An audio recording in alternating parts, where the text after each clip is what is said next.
একটা জোরে হাততালি সবার কাছ থেকে, একটা জোরে হাততালি।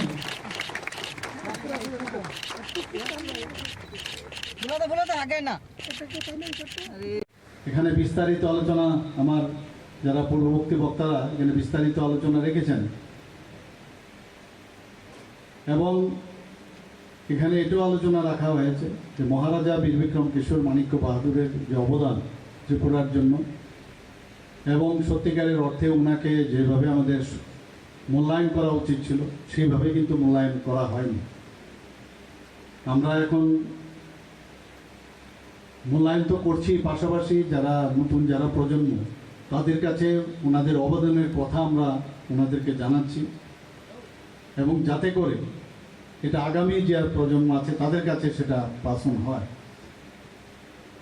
আজকে এখানে বলা হয়েছে আমরা এখানে বেশিরভাগ যারা পুরনো যারা আমাদের টিচাররা আছেন, প্রফেসররা আছেন, আমরা নিজেরাও যারা মঞ্চে আমরা কিন্তু এই এমবিবি কলেজের আমরা সবাই প্রাক্তন ছাত্র এবং ছাত্রীরা এখানে যারা উপস্থিত আছেন এখানে ফ্যাকাল্টি মেম্বার্স হিসাবে হয়তো বা এই কলেজের আমরা যখন বাইরে যেতাম তখন এমবিবি কলেজের আমরা পড়তাম বা এই কলেজ আমাদের আছে তার জন্য আমরা নিজেদের প্রাউড ফিল করতাম যে আমি এমবিবি কলেজের স্টুডেন্ট। বহু কলেজ ইউনিভার্সিটিতে আমরা গেছি, আমরা যাই, কিন্তু আমরা ভাবতাম বা বলতাম যে একবার আসুন আমাদের এমবিবি কলেজে এসে দেখুন আমাদের এই কলেজের যে তার ইনফ্রাস্ট্রাকচার এবং বিশেষ করে তার যে পরিবেশ সেটা কোনো অংশে যে কোনো ইউনিভার্সিটির তুলনায় কোনো অংশে কম নয়। যাই না এখন কথায় কথায় আমরা বলি যে আমাদের ছেলেমেয়েরা বাইরে চলে যায়, তখন দুঃখ হয় যে কোনো এক সময় আমাদের এখানে এমবিবি কলেজে পড়ার জন্য মানে চান্স পেত না, তবেই বাইরে যেত। এখন বেশিরভাগ আগে চলে যায়, তারপর যারা অবশিষ্টরা থাকে তারা এখানে এমবিবি কলেজে পড়ে। এই হচ্ছে অবস্থাটা। তো এটা আমার মনে হয় যে এই চিন্তা ভাবনার থেকে আমাদের বেরিয়ে আসতে হবে আমাদের যারা গার্জিয়ানরা আছে, কারণ আগামী দিন আমরা জানি যে মহাবিদ্যালয়ের তার যে ইনফ্রাস্ট্রাকচার এবং তার যে টিচারদের কোয়ালিটি সেরকম যদি হয় এবং আগামী দিন যখন সেই কোয়ালিটি অ্যাকসেপ্ট করবে আমাদের নেক্সট জেনারেশন, তবে বাইরে যাওয়ার প্রবণতাটা অনেকটা কম হবে। এখানে প্রায়শ আমার সাথে আপনাদের ভাইস চ্যান্সেলর মহোদয় আমার সাথে দেখা করেন, বিভিন্ন কোর্সের কথা বলেন।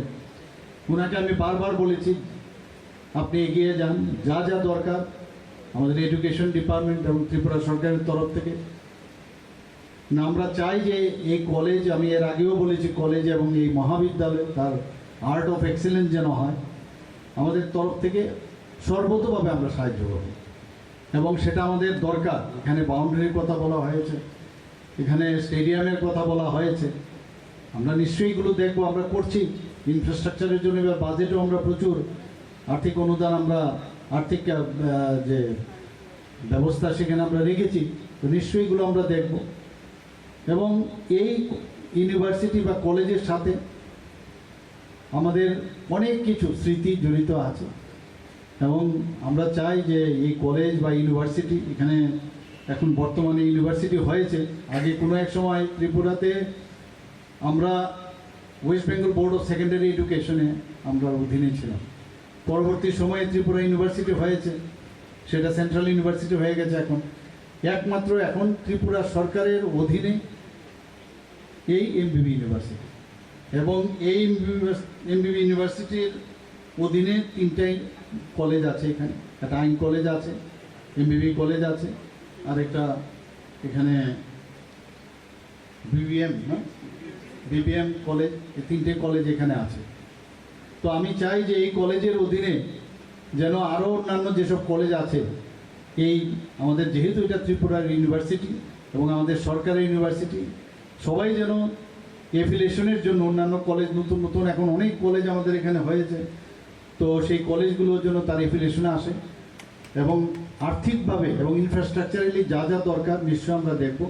এবং আজকের এখানে এত মহারাজা বীর বিক্রম কিশোর মাণিক্য বাহাদুর সম্পর্কে বিস্তারিত আলোচনা যেহেতু হয়েছে, আমি আর বিশেষ কিছু বলবো না। তবে আমি এতটুকু বলবো যে মাণিক্য ডাইনেস্টির বিশেষ করে মহারাজা বীর বিক্রম কিশোর মাণিক্য বাহাদুরের যে কৃতিত্ব বা কীর্তি উনি এখানে রেখে গেছেন সেটা ভোলার নয়, এবং আগামী দিন নিশ্চয়ই আমরা সেটা স্মরণ রাখব এবং ওনার প্রতি শ্রদ্ধা আমি জানাচ্ছি। এবং এখানে যারাই উপস্থিত আছেন মঞ্চে এবং মঞ্চের নিচে সবাইকে আমি এই কথাটাই বলবো যে সবার কোঅপারেশন লাগবে। এটা ইউনিভার্সিটি হোক, এটা কলেজে হোক, সেখানে সবার যদি সহায়তা হয়, সাহায্য হয়, সবার কোঅপারেশনের মাধ্যমেই আমরা এই এক ত্রিপুরা, শ্রেষ্ঠ ত্রিপুরা বা মাননীয় প্রধানমন্ত্রীজি যেটা বলছেন এক ভারত শ্রেষ্ঠ ভারত, তবেই সেটা সম্ভব হবে। আমি সব জায়গায় একটা কথাই বলি, মহারাজ যেভাবে উনি যা চেয়েছিলেন, ওনার স্বপ্ন আমরা নিশ্চয়ই আমরা বাস্তবিত করব।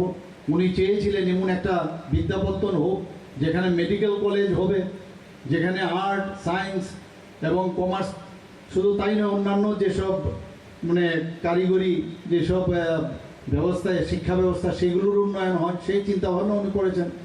সেগুলো আমরা করে যাচ্ছি এবং আমি আশা করি যে আগামী দিন এমবিবি বিশ্ববিদ্যালয়ে তার উত্তরোত্তর শ্রীবৃদ্ধি ঘটবে। এই কথাগুলো বলে আমি আমার বক্তব্য শেষ করছি। নমস্কার, জয় হিন্দ।